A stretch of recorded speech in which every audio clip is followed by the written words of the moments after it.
Hey, so my name's Mick. I did my research paper on Reza Shah. He was the Shah of Iran in from the mid 1920s to 1940.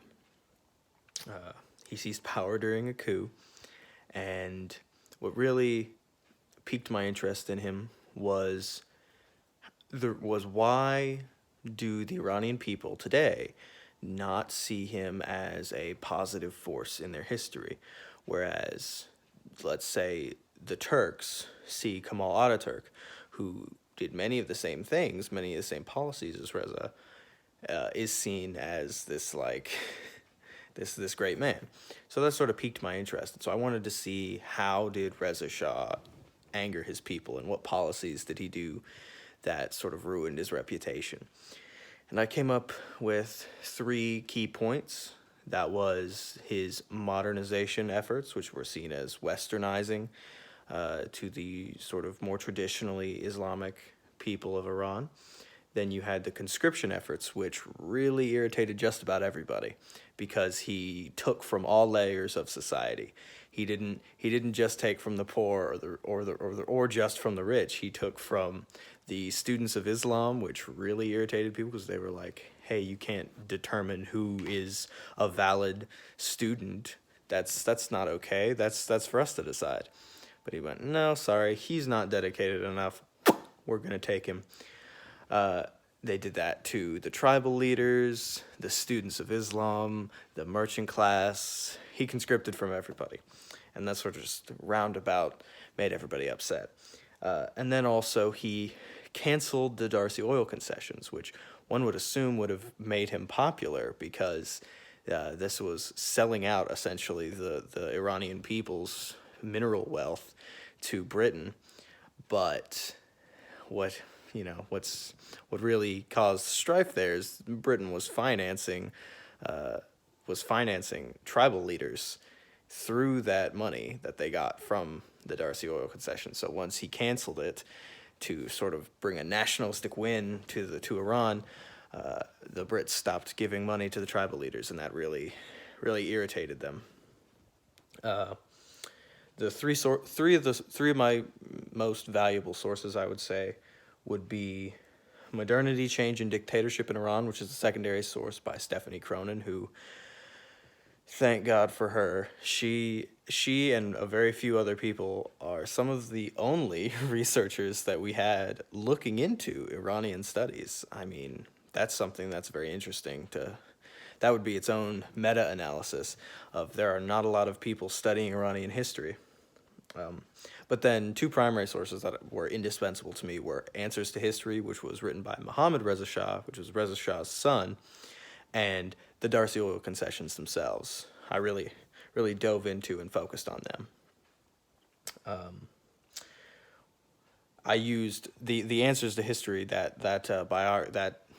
autobiography by Mohammad Reza really helped. He has a whole chapter on his dad and what he did and how people saw his father.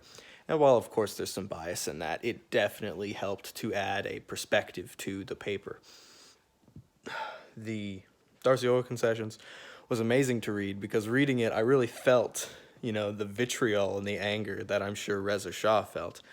I mean, it's insane. You read the paper, it's the height of industrialization after World War One, and you've got a 60-year guarantee of exclusive mineral rights to oil fields in northern Iran, as long as the Anglo-Persian Oil Company, which is now BP, gives $2,000 a year to Iran. So I mean, you can imagine how raw of a deal that would be. I was really what I'm proud of this paper. I was really proud of my utilization of my sources and my synthesis of those sources. I liked that sort of reading into all of the different secondary and primary sources I used. They never really conflicted, so I never had to. That's something I was worried about when I was going in. Was okay. This is Iran. I'm sure there's going to be some conflicting reports, maybe some imperialization bias, or maybe some Islamic bias, some nationalistic bias from Iranian sources, but there was really none. Everybody seemed to be in agreement of what things pissed them off about Reza Shah. What I think I would do differently if I could would have been I would have loved to use Donald Wilbur's biography of Reza Shah much more than I did. Sadly, I left it up at college. It's in the library. I didn't check it out before I left and wasn't able to access it except for the quotes that I had saved from another paper and my notes. So I didn't. I wish I could have used that more, but I couldn't because I couldn't find an online source of it.